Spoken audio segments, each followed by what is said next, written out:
Competitiveness comes not from the man who practices 10,000 kicks, but rather the man who has practiced one kick 10,000 times.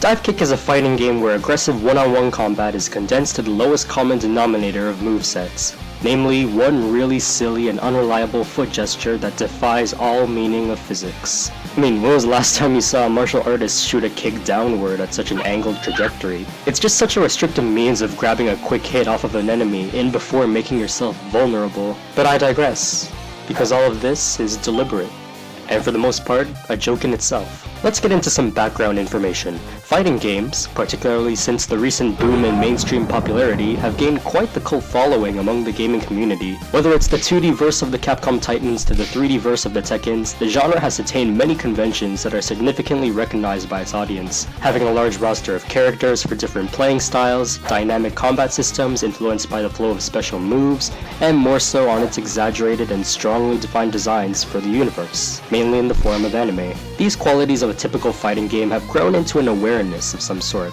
of trained enthusiasts and casuals willing to get into the genre, most of the time seemingly unprepared, that has created two sides of the gaming audience. There's the casuals, where everything is sweet, sugary, and innocent, and everything is pretty much local couch competitions, and the hardcore FGC, which focuses on tournaments and matchups, frame data, and all the technical jabber about fighting games mechanics. I guess you could say that this side sort of had its serious shoes on a bit too comfortably. That's not to say that fighting game enthusiasts or veterans in the community should keep their overexpensive arcade sticks away from the less experienced, but there certainly is a divide between newcomers and veterans when it comes to the idea of skill. Both sides are aware of how fighting games function, and it rightfully shows. They have punches, kicks, and special moves, but they also have specialized variables to fighters, and programming that leads into other complex mechanics, such as combos, parries, and juggles. It's just that one side is more dependent on these aspects, while the other is more focused on friendly, harmless competitions among comrades.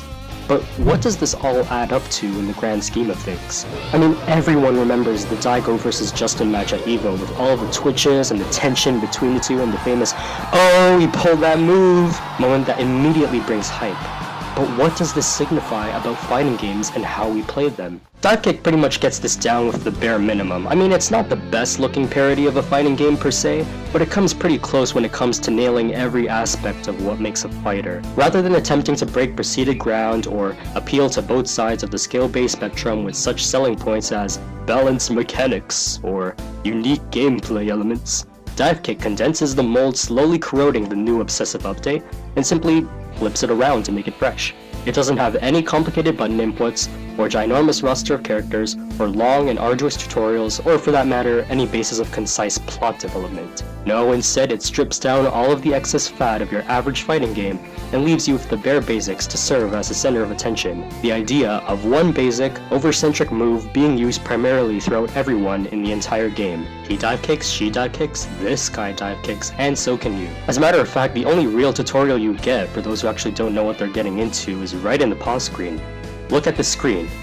That's all you need to know. Simply put, one button executes your dive and the other button kicks downward. There's no other way to move forward or backwards through D-pads, especially not these. But you have to rely on dive kicking forward and kicking backwards when stationary. Score a dive kick on your opponent before they do, and you immediately win the match. You have a special move when you press both buttons at the same time. I literally described the basic mechanics of the fighting game in less than 20 seconds. It's in fact so simplistic that they even created an arcade stick dedicated to this control scheme alone.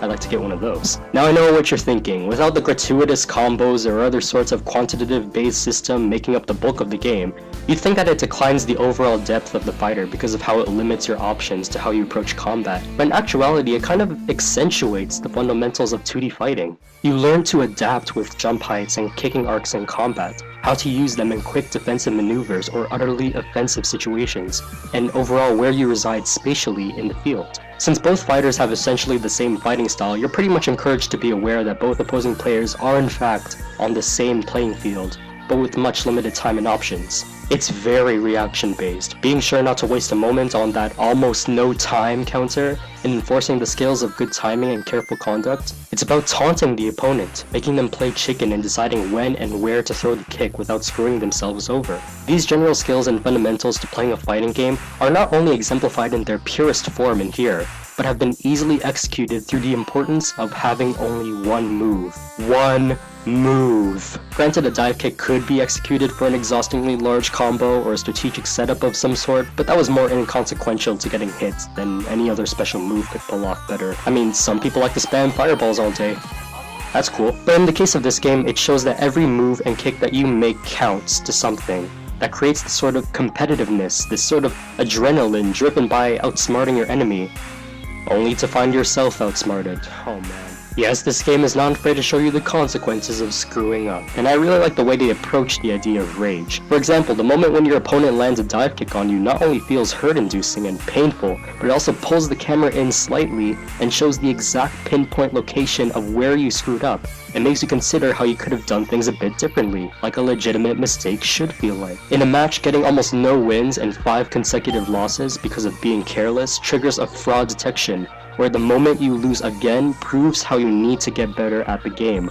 Or even the other way around, where winning consecutive rounds but proceeding to choke for the next rounds, you end up losing mercilessly. Wasting enough time and having the timer count down to 0 was bad enough, but now when time is almost over, a red menacing line appears, where the winner is determined by who's closer to the middle of the stage. It's just brilliant! It not only feels rewarding when you get the game right, it encourages the player to get better with their fighting game skills overall, which you're in no ground to complain about since there's only 2 buttons. But besides showcasing the essence of a competitive fighting game at its best, it does like poking fun at the fighting game community as a whole. The game itself is very tongue-in-cheek with its crude but distinctive cast of humorously driven characters. Oddly enough, it gave me some weird nostalgic vibes for Newgrounds Flash animations. I don't know, it just might be the art style. There's a lot of inside jokes to popular fighting game culture, and if you know your lingo well enough, you can spot some of these clever references throughout the game. Then of course you have the infamous gem system, as a callback to Street Fighter Cross Tekken's quote-unquote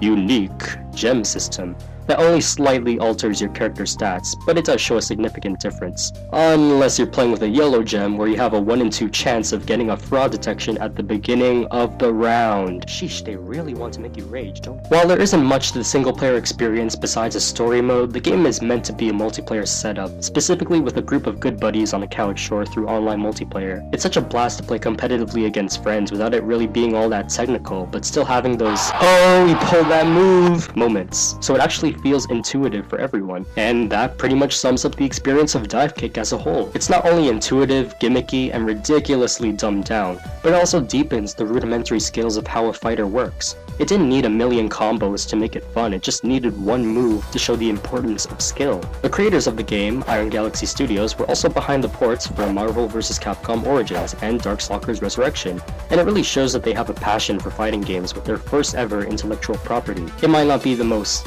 credible fighting game out there, and for $10 it doesn't really offer that much content, but in the end it wasn't really meant to be as such, and it stands out as something completely different to the fighting game standards. If you want a good yet infuriating time competing with friends, give Divekick a shot. Maybe it was a dumb idea on paper, but all it required was a taste of salt for it to work.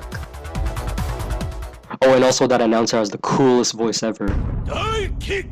Divekick! Divekick!